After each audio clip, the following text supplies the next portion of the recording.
हम डांसर हर जगह माइक नहीं पकड़ते हैं, ठीक है।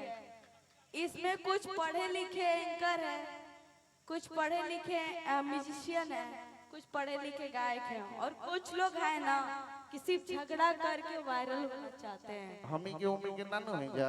नहीं भैया, मैं आपकी इज्जत करती हूँ, ठीक है।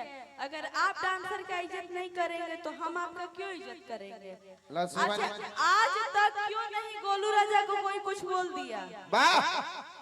भोजपुरी के आज तक कंटिन्यू गाने वाले स्टार है ना, आज तक गोलू राजा को क्यों नहीं कुछ बोल दिया?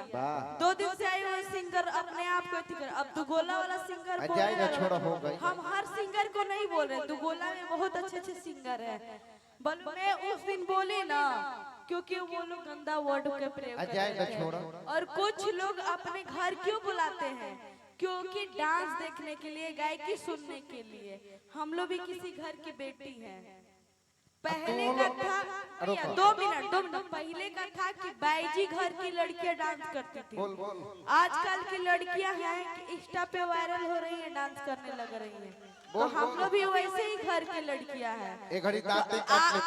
भैया 2 मिनट, आप अगर डांसर की इज्जत नहीं करेंगे तो हम लोग क्यों इज्जत करेंगे? सिंपल सी बात है।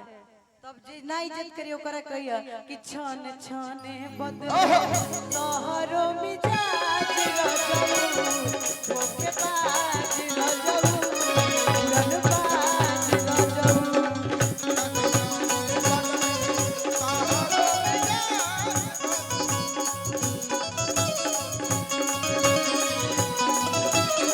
चदार तकिया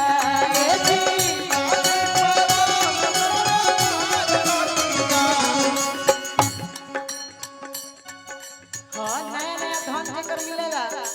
मान लगी घरे जाना, घरी घर से निकलनी तो 50 रुपया कपड़ा पहने के औकात ना रहे। आई बड़ा सब तरह से केहू फोन पे 1 लाख के ले 2 लाख के ले 5 लाख रुपया ले लेके अब मार ठट चढ़। लेकिन हमनी के साधारण आदमी है जा, हमनी के 500 के रहे लेकिन आपन होके केहू ना कहे कि फलानी उनकर कर्जा लेके किने ले गए। कैसे ए जी लाली पलना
तो भैया लोग लत्तू अनाउंस कर एकरी माइक तो खूब उठाव तड़ू तन की एक जगह और सही टाइम पर माइक उठा ली तू तो और मजा आ जात हमरा